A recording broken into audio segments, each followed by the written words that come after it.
Hello student, स्वागत है आपका फिजिक्स विथ इलेक्ट्रॉनिक्स पाठशाला में। आज के इस लेक्चर से हम लोग बीएससी 6 सेमेस्टर फिजिक्स को स्टार्ट करने चल रहे हैं। ओके, इस लेक्चर से पहले मैं एक सिलेबस ओवरव्यू करके वीडियो अपलोड किया हूं, जिसमें बीएससी 6 सेमेस्टर फिजिक्स में क्या क्या पढ़ना है उसके बारे में आपको बताया गया। ठीक, अगर अभी तक आप उस वीडियो को नहीं देखे हैं तो सबसे पहले आप सिलेबस ओवरव्यू वाला वीडियो एक बार ज़रूर देख लीजिए, ताकि आपको पता रहे कि आपको बीएससी 6 सेमेस्टर फिजिक्स में क्या क्या चीज़ें पढ़नी है। ठीक, दूसरा चीज़, अगर आप सिलेबस को देखे रहेंगे तो मान लीजिए मैं वीडियो अपलोड करता हूं, गलती से अगर कोई पॉइंट स्किप कर गया, मतलब किसी पॉइंट पर वीडियो अपलोड करना स्किप कर गया मैं, तो आपको सिलेबस की जानकारी रहेगी तो आप तुरंत कह सकते हैं कि सर इस पॉइंट पर आपने वीडियो अपलोड नहीं किया है, इस पर भी वीडियो हमको दे दीजिए। ठीक, तो उससे आपका भी फायदा रहेगा। ओके, वैसे मैं कोशिश करता हूं कि हर एक पॉइंट पर वीडियो अपलोड किया जाए। ठीक, बट फिर भी मैं भी इंसान हूँ, मुझसे भी गलती हो सकती है, तो हो सकता है कोई पॉइंट कभी स्किप कर जाए, ना ध्यान में आए। ठीक, तो आप देखे रहेंगे तो आप मुझे बता देंगे, तो उस पर वीडियो आपको बनाकर दे दिया जाएगा। ओके, अब देखिए, पहले मैं आपको बता चुका था, फिर आज बता रहा हूँ कि समय कम होने की वजह से 6 सेमेस्टर में मैं बस आपको सेकेंड पेपर पढ़ाऊँगा, और जो आपका सेकेंड पेपर है वो analog and digital principle and application करके आपके सिलेबस में मेंशन है।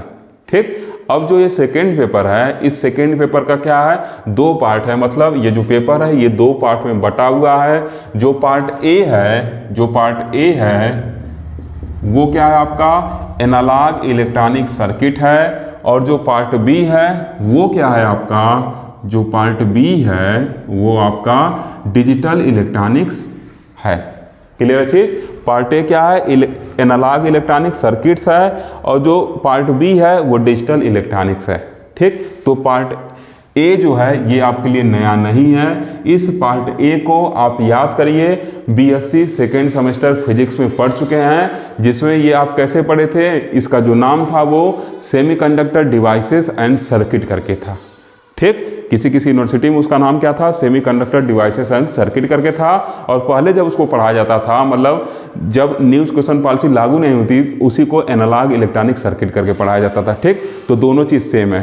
क्लियर है चीज? एनालॉग इलेक्ट्रॉनिक सर्किट कहिए या सेमीकंडक्टर डिवाइसेस एंड सर्किट कहिए, दोनों चीज़ क्या है, सेम है। ठीक, तो ये जो पार्ट है ये आपके लिए नया नहीं है, इसको आप बीएससी सेकेंड सेमेस्टर फिजिक्स में पढ़ चुके हैं। ठीक, तो आपको इसके बारे में पूरा जानकारी है। ठीक, अब जहां पर आप उसको छोड़े थे वहीं से हम लोग को स्टार्ट करना है। ठीक, तो आपको सेमीकंडक्टर जंक्शन वगैरह तक पढ़ा दिया गया था, याद होगा आपको, पीएन जंक्शन डायोड वगैरह, फिर ट्रांजिस्टर वगैरह उसमें पढ़ा दिया गया था। आप पढ़े थे, आपके सर लोग पढ़ाए होंगे या आप बुक से पढ़े होंगे। ठीक, अब देखिए जो पार्ट बी है वो पार्ट बी आपका क्या है, डिजिटल इलेक्ट्रॉनिक्स है। ये आपके लिए नया है, तो इसको जब मैं पढ़ाऊंगा तो पहले एक लेक्चर दूंगा, इंट्रोडक्शन टू डिजिटल इलेक्ट्रॉनिक्स। पहले मैं आपको बताऊंगा कि डिजिटल इलेक्ट्रॉनिक्स होता क्या है। ठीक, और फिर इसको एनालॉग इलेक्ट्रॉनिक्स से रिलेट करने का भी कोशिश करूंगा, मतलब बताऊंगा कि एनालॉग और डिजिटल में क्या क्या डिफरेंस है। क्लियर है चीज? इतना चीज क्लियर? अब देखिए, एनालॉग इलेक्ट्रॉनिक सर्किट का जो पहला चैप्टर है या पहला यूनिट है वो सेमीकंडक्टर जंक्शन करके आपके सिलेबस में लिखा हुआ है। ठीक, सेमीकंडक्टर जंक्शन क्या होता है ये भी आप पढ़े हैं। आप कह रहे होंगे सर ये तो पढ़े हैं, डेफिनेटली आप पढ़े हैं इस चीज़ को। क्या हम लोग पढ़े थे कि जब 2 डिफरेंट टाइप के सेमीकंडक्टर मटेरियल क्या करते हैं, आपस में इंटरफेस करते हैं, तो क्या होता है, एक जंक्शन वहाँ पे बनता है। ठीक, ऐसे मान लीजिए पी टाइप मटेरियल है। ठीक, ये पी टाइप मटेरियल है और इसका इंटरफेस हो रहा है एन टाइप मटेरियल से, तो क्या होता है, कुछ इस तरीके से जंक्शन वगैरह बनता है। एक बैरियर पोटेंशियल वगैरह क्या होता है, बिल्ट वगैरह होता है, डिप्लीशन लेयर वगैरह बनता है। ठीक, तो ये चीज़ आप पढ़े हुए हैं। ठीक, इसी को हम लोग क्या करते थे, पीएन जंक्शन डायोड कहते थे, फॉरवर्ड बायस में जोड़ते थे, रिवर्स बायस में जोड़ते थे। तो वहाँ पे ऐसे चीज़ें हम लोग पढ़े थे बीएससी सेकेंड सेमेस्टर फिजिक्स में। क्लियर है चीज? तो इससे भी आप परिचित हैं। क्लियर? अब इसके अंदर यूनिट फर्स्ट के अंदर जो पहला टॉपिक है वो एक्सप्रेशन ऑफ फर्मी एनर्जी है। तो आप कह रहे होंगे सर ये भी पढ़े हैं।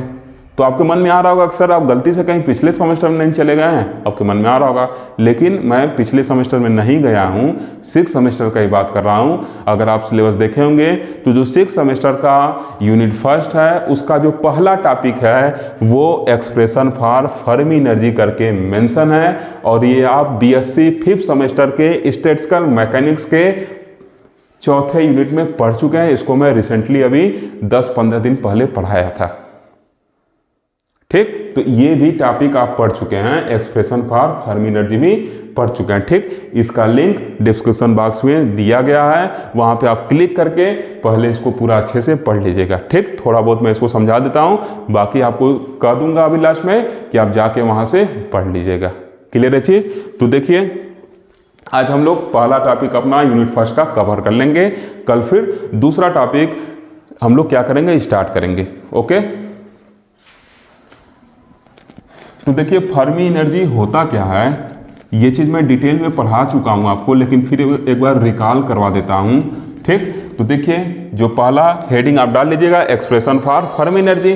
ठीक, अगर आप 5वें सेमेस्टर में नोट्स में बना लिए होंगे इसको, तब लिखने को जरूरत है नहीं। ठीक, उसी को पढ़ लीजिएगा। ओके, फिर जो कल से आपको वीडियो अपलोड किया जाएगा, कल से जो टॉपिक दिया जाएगा उसको वहां से लिखना शुरू कर दीजिएगा, या मन करेगा रिवाइज करने का तो एक बार रिवाइज करते हुए लिख डालिएगा। ठीक, 6ठे सेमेस्टर का नोट्स 5वें सेमेस्टर से अलग रहेगा, थोड़ा अच्छा रहेगा। ठीक, अब देखिए फर्मी साहब ने बताया था कि मेटल के अंदर 0 केल्विन पर एक ऐसा एनर्जी लेवल एग्जिस्ट करता है जिसके नीचे के सभी एनर्जी लेवल क्या रहते हैं, कंप्लीटली फिल्ड रहते हैं, और उसके ऊपर के सभी एनर्जी लेवल क्या रहते हैं, कंप्लीटली एम्प्टी रहते हैं। ठीक, उसी एनर्जी लेवल को उन्होंने क्या किया, फर्मी लेवल नाम दिया, और उसके करस्पॉन्डिंग जो एनर्जी था उसको उन्होंने फर्मी एनर्जी कहा। ठीक, तो देखिए मान ले रहे हैं ये कोई क्या हम लोग का मेटलिक ब्लॉक है। ठीक, मेटल का क्या है, एक टुकड़ा है। क्लियर है चीज? तो फर्मी साहब ने बताया था कि T=0 केल्विन पर इस मेटल के अंदर एक ऐसा एनर्जी लेवल एग्जिस्ट करेगा जिसके नीचे के हर एक एनर्जी लेवल क्या होंगे, कंप्लीटली फिल्ड रहेंगे। किससे फिल्ड रहेंगे, फर्मियांस के द्वारा। और मेटल की बात कर रहे हैं तो यहाँ पर जो फर्मियांस होगा क्या होगा, इलेक्ट्रॉन्स होगा। ठीक, तो हर एक एनर्जी लेवल क्या रहेंगे, कंप्लीटली क्या रहेंगे, फिल्ड रहेंगे। ठीक, और इसके ऊपर के हर एक एनर्जी लेवल क्या रहेंगे, कंप्लीटली एम्प्टी रहेंगे। ठीक, तो जो ऐसा एनर्जी लेवल है जो क्या कर रहा है, फील्ड और अनफिल्ड एनर्जी लेवल को आपस में अलग कर रहा है, उसी को क्या कहा जाता है, फर्मी लेवल कहा जाता है। ठीक, और इसके करस्पॉन्डिंग जो एनर्जी होती है उसी को हम लोग क्या कहते हैं, फर्मी एनर्जी कहते हैं। इसको मैं डिटेल में स्टैटिस्टिकल मैकेनिक्स में पढ़ा चुका हूँ, तो प्लीज़ आपसे रिक्वेस्ट है कि आप वहाँ जाके डिटेल में इसको पढ़ लीजिए। ओके, क्योंकि ये सब इंपॉर्टेंट टॉपिक हैं। क्लियर? तो ये कुछ उन्होंने बताया था। आप ऐसे भी कर सकते हैं कि मेटल के अंदर क्या होता है, वो हाईएस्ट एनर्जी लेवल जो क्या रहता है, इलेक्ट्रॉन द्वारा ऑक्युपाइड होता है, वही क्या होता है, फर्मी लेवल होता है। ठीक, इलेक्ट्रॉन क्या रहेगा, इस पे रहेगा ना। तो ये देखिए सबसे हाईएस्ट एनर्जी लेवल है जो इलेक्ट्रॉन द्वारा क्या ऑक्युपाई है, और इसके ऊपर के हर एक एनर्जी लेवल क्या रहते हैं, अनऑक्युपाइड रहते हैं। ठीक, तो यही जो हाईएस्ट एनर्जी लेवल है उसके करस्पॉन्डिंग जो एनर्जी होता है उसी को हम लोग क्या कहते हैं, फर्मी एनर्जी कहते हैं। और इस हाईएस्ट एनर्जी लेवल को क्या कहते हैं, फर्मी लेवल्स कहते हैं। क्लियर है चीज?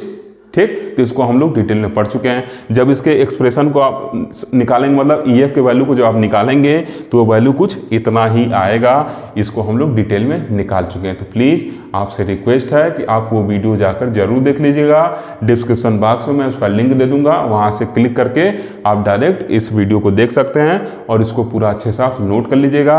आपका जो 6 सेमेस्टर का यूनिट फर्स्ट जो सेमीकंडक्टर जंक्शन है उसका जो पहला टॉपिक है एक्सप्रेशन फॉर फर्मी एनर्जी, वो कंप्लीटली क्या हो जाएगा, कवर हो जाएगा। क्लियर? अब कल से हम लोग जो सेकेंड टॉपिक है इसका उसको क्या करेंगे, स्टार्ट करेंगे। ओके, अगर आपको वीडियो अच्छा लगा हो तो ज़रूर लाइक करिए, वीडियो को ज़्यादा से ज़्यादा अपने दोस्तों में शेयर करिए, तथा साथ ही साथ अपना वैल्यूएबल फीडबैक भी देते रहिए। Thank you for watching.